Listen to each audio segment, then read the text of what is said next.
Hi friends, आप सभी का स्वागत है आपके अपने यूट्यूब चैनल रिजल्ट बिल्डर में। आज हम आप सभी के लिए रेलवे ग्रुप डी फेज 3 के क्वेश्चंस लेकर आए हैं जो एग्जाम के दृष्टिकोण से अति महत्वपूर्ण है। 6 अक्टूबर 2022 के फर्स्ट शिफ्ट के जीके जीएस के क्वेश्चंस हैं। सबसे पहले अगर आप चैनल पर नए हैं तो सबसे पहले चैनल को सब्सक्राइब कर दिए। अगर वीडियो पसंद आए तो वीडियो को लाइक करना ना भूलें और अपने फ्रेंड्स के साथ शेयर जरूर करें। आइए हम आपको टेलीग्राम की आईडी बता देते हैं। हमारे टेलीग्राम की आईडी @RisultBuilder4U से जुड़ सकते हैं और इसका डिस्क्रिप्शन बॉक्स में भी टेलीग्राम लिंक अवेलेबल करा दिया गया है। आइए हम शुरू करते हैं रेलवे ग्रुप डी परीक्षा तारीख 6/10/2022 प्रथम पाली के क्वेश्चंस को।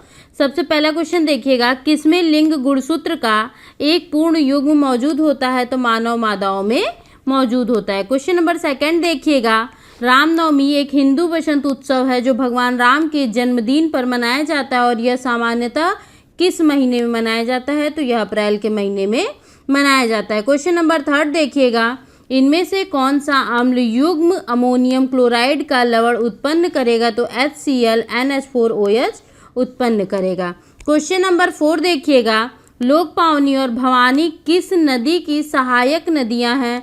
तो ये कावेरी नदी की सहायक नदियां हैं। क्वेश्चन नंबर 5 देखिएगा, 12 वोल्ट की एक बैटरी एक अज्ञात प्रतिरोध के टर्मिनलों से संयोजित है। यदि 2 मेगा एम्पियर की धारा उस परिपथ से होकर प्रवाहित होती है जो प्रतिरोध का मान क्या होगा? पूछा जा रहा है। तो क्या होता है? V = IR।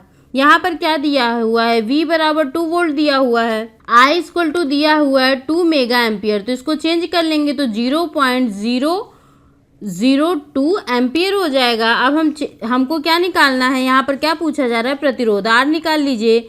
R = V/I हो जाएगा।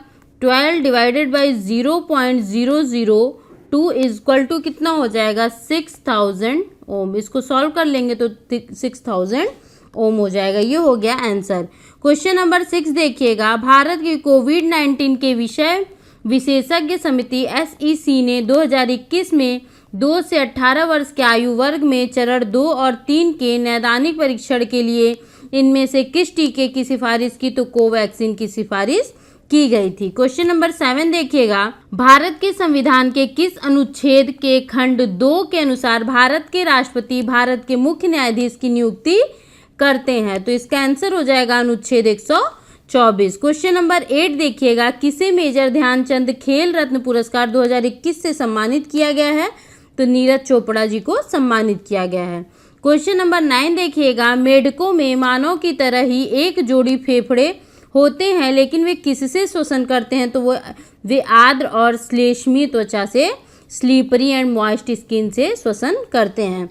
क्वेश्चन नंबर 10 देखिएगा, बड़े बांधों के निर्माण के द्वारा नदी के प्राकृतिक प्रवाह को विनियमित करने में किस अनुप्रवाह क्षेत्र में कृषि प्रभावित होती है?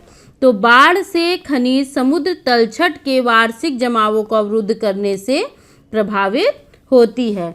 क्वेश्चन नंबर 11 देखिएगा, कौन सा एक मांग निर्धारक है? तो भविष्य में कीमत में बदलाव की उम्मीद ही मांग निर्धारक होता है। क्वेश्चन नंबर 12 देखिएगा, न्यूलैंड के अष्टक सिद्धांत के अनुसार प्रत्येक किस तत्व के गुणधर्म पहले तत्व के गुणधर्म के समान होते हैं? तो 8वें तत्व का गुणधर्म पहले तत्व के गुणधर्म के समान होता है। क्वेश्चन नंबर 13 देखिएगा, क्वेश्चन नंबर 13 में दिया है, एक वस्तु को 15 सेंटीमीटर फोकस दूरी वाले अवतल लेंस के सामने रखा जाता है और उसका प्रतिबिंब 7.5 सेंटीमीटर की दूरी पर बनता है। लेंस का आवर्धन पूछा जा रहा है, M पूछा जा रहा है। M = होता है V/U। F दिया हुआ है -15 सेंटीमीटर, V दिया हुआ है -7.5 सेंटीमीटर। तो हम क्या करेंगे? 1/U की वैल्यू निकालेंगे तो 1/V + 1/F कर देंगे। तो इसकी वैल्यू रखेंगे तो 0.75 माइनस का, और यहाँ पर भी हो जाएगा 1/15 सेंटीमीटर। तो U की वैल्यू आप निकाल लीजिएगा। तो U की वैल्यू कितनी आ जाएगी? 1.5 सेंटीमीटर। अब M बराबर V/U होता है तो यहाँ पर रख दीजिए, माइनस का आएगा तो V की वैल्यू कितनी? -7.5 centimetre divided by -1.5 centimetre equal to कितना आ जाएगा? 0.50 आंसर हो जाएगा। क्वेश्चन नंबर 14 देखिएगा, दाएं हाथ के अंगूठे के नियम के अनुसार कौन सी उंगली धारा की दिशा को निरूपित करती है? तो अंगूठा धारा की दिशा को निरूपित करती है। क्वेश्चन नंबर 15 देखिएगा, राष्ट्रीय वायु खेल कूद नीति 2022 के तहत भारत में वायु खेलों के लिए कौन सी स्तरीय गवर्नेंस संरचना होगी? तो 4 स्तरीय गवर्नेंस संरचना होगी। क्वेश्चन नंबर 16 देखिएगा, कस्तूरी मृग का प्राकृतिक निवास स्थल कहाँ है? तो 2500 मीटर से अधिक ऊंचाई वाले उच्च अल्पाइन परिवेश में कस्तूरी मृग रहते हैं। क्वेश्चन नंबर 17 देखिएगा, किस घटना को कलकत्ता हत्याकांड के रूप में जाना जाता है? तो सीधी कार्यवाही दिवस को कलकत्ता हत्याकांड के रूप में जाना जाता है। क्वेश्चन नंबर 18 देखिएगा, भारतीय संविधान में दिए गए मौलिक कर्तव्यों के बारे में निम्न में से कौन सा कथन सत्य है? तो 6 से 14 वर्ष के बच्चों को अनिवार्य शिक्षा देना और हमारा मौलिक कर्तव्य है। क्वेश्चन नंबर 19 देखिएगा, कौन सा पर्वत और राज्य या केंद्र शासित प्रदेश सही सुमेलित है? इसमें 4 ऑप्शन दिया था, तो जो पर्वत और राज्य दिया हुआ है वो नंदा देवी उत्तराखंड से सही सुमेलित था। क्वेश्चन नंबर 20 देखिएगा, धातुओं के मामले में आदर्श अपशिष्ट निपटान विधि कौन सी है? तो पुनर्चक्रण की रिसाइक्लिंग विधि आदर्श अपशिष्ट विधि होती है।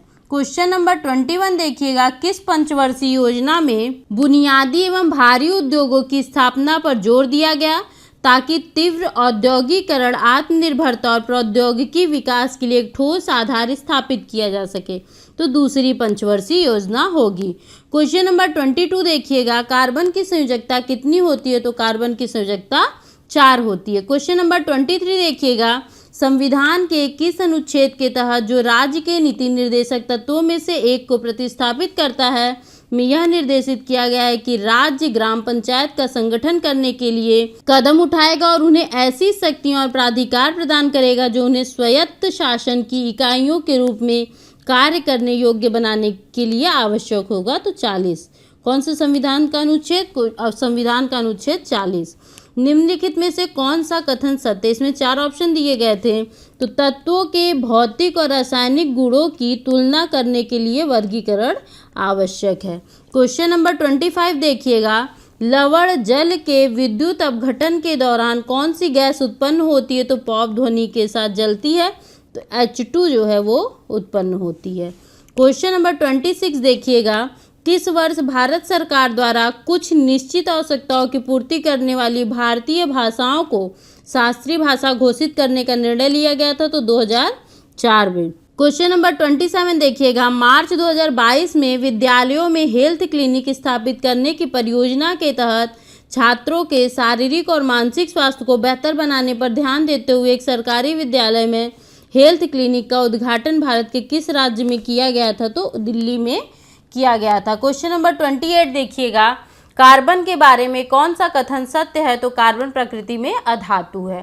क्वेश्चन नंबर 29 देखिएगा, अवक्षेपण अभिक्रियाएं एक विशिष्ट श्रेणी की कौन सी अभिक्रिया है? द्विविस्थापन अभिक्रिया होती है। क्वेश्चन नंबर 30 देखिएगा, फरवरी 2022 में किस सेवा प्रदाता ने घोषणा की कि वह next generation multi terabit India Asia express under sea अतः समुद्री केबल सिस्टम को हुलहुमाले मालदीव में उतारेगा? तो ये कौन है? रिलायंस जियो इन्फोकॉम लिमिटेड, रिलायंस जियो ने यह किया है। क्वेश्चन नंबर 31 देखिएगा, चुंबकीय क्षेत्र के अंदर स्थित धारावाही चालक पर बल की दिशा ज्ञात करने के लिए प्रयुक्त फ्लेमिंग के बाएं हाथ के नियम के अनुसार मध्यमा और तर्जनी उंगलियां क्रमशः क्या क्या दिखाती हैं? तो मध्यमा और तर्जनी उंगलियां, मध्यमा जो है वो धारा की दिशा को दिखाती है और चुंबकीय क्षेत्र की दिशा को निरूपित करती है तर्जनी।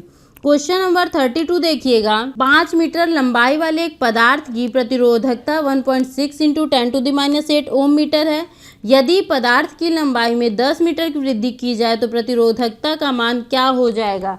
तो R = ρ/L होता है, ρ × L/A होता है। अगर हम लंबाई बढ़ाएंगे तो क्षेत्रफल कम होगा, अगर हम क्षेत्रफल बढ़ाएंगे तो लंबाई कम होगा, तो इसका मतलब है इसकी प्रतिरोधकता पर कोई प्रभाव नहीं पड़ेगा। क्वेश्चन नंबर 33 देखिएगा, महिला एवं बाल विकास मंत्रालय भारत सरकार ने 2022 तक अंतर्राष्ट्रीय महिला दिवस सप्ताह को आज़ादी का अमृत महोत्सव के एक भाग के रूप में विशेष सप्ताह के रूप में मनाया 1 से 8 मार्च। क्वेश्चन नंबर 34 देखिएगा, एक वयस्क मनुष्य के मुख में वयस्क मनुष्य के मुख में केवल कितने कृतंक होते हैं? तो 8 कृतंक होते हैं। क्वेश्चन नंबर 35 देखिएगा, प्रकाश संश्लेषण के दौरान निम्न में से कौन सी प्रक्रिया होती है? तो जल के अणुओं का विभाजन होता है। क्वेश्चन नंबर 36 देखिएगा, एक उत्तल दर्पण द्वारा निर्मित प्रतिबिंब से संबंधित आंकड़े नीचे वस्तु की दूरी दी हुई है। वस्तु का आकार दिया हुआ है 10 सेंटीमीटर, प्रतिबिंब का आकार 2.5 सेंटीमीटर। इस दर्पण की फोकस दूरी ज्ञात करनी है। तो वस्तु की दूरी -30 सेंटीमीटर दी हुई है, h दिया हुआ है 10 सेंटीमीटर, h डैश दिया हुआ है 2.5 सेंटीमीटर। तो m इक्वल टू होता है h dash divided by h। इसकी वैल्यू निकाल लीजिए, 2.5 centimetre divided by 10 centimetre equal to 0.25 हो गया। अब m इक्वल टू होता है -v by u, -v by u होता है, हमको निकालने की इसकी वैल्यू u की। तो m की वैल्यू 0.25 इंटू 30 और यहाँ पर क्या हो जाएगा माइनस का 30, तो इसको सॉल्व कर लेंगे तो -7.5 सेंटीमीटर। v की वैल्यू कितनी आ जाएगी? -7.5 सेंटीमीटर। अब हमको क्या निकालना है? फोकस दूरी पूछा। अब फोकस दूरी की वैल्यू निकाल लीजिए 1/u + 1/v से।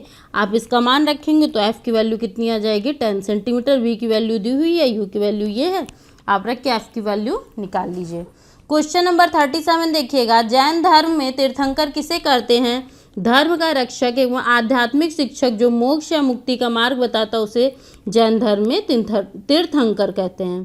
क्वेश्चन नंबर 38 देखिएगा, किस घटना ने भारत के विदेशी व्यापार पर ब्रिटिश नियंत्रण को और अधिक मजबूत कर दिया था? तो स्वेज नहर को खोल दिया जाना ब्रिटिश भारत को और मजबूत कर दिया था। क्वेश्चन नंबर 39, एक प्रकाश किरण पुंज एक अवतल लेंस से गुजरने के बाद लेंस के पीछे 25 सेंटीमीटर दूरी पर स्थित एक बिंदु से अपसारित होता है प्रतीत होता है, तो लेंस की क्षमता 4 डायोप्टर की होती है। क्वेश्चन नंबर 40 देखिए, निम्नलिखित धातुओं को उनकी अभिक्रियाशीलता के अनुसार सही क्रम में व्यवस्थित कीजिए। तो के, एल्युमिनियम, Fe, Au, Pb को। तो सबसे पहले पोटेशियम, एल्युमिनियम, फिर Pb और Au हो जाएगा, ये इसका सही क्रम हो जाएगा। आप सभी का बहुत बहुत धन्यवाद हमारे साथ रिजल्ट बिल्डर के साथ जुड़े रहने के लिए। अगर आपको वीडियो पसंद आई हो तो वीडियो को लाइक करिए, सब्सक्राइब करिए और कमेंट करना ना भूलें। हमने मास्टर वीडियो का लिंक डिस्क्रिप्शन बॉक्स में भी आपको प्रोवाइड करा दिया है। अगर आपको इसका PDF प्राप्त करना है तो आप हमारे टेलीग्राम ID से जुड़कर हमसे PDF प्राप्त कर सकते हैं। आप सभी का बहुत बहुत धन्यवाद।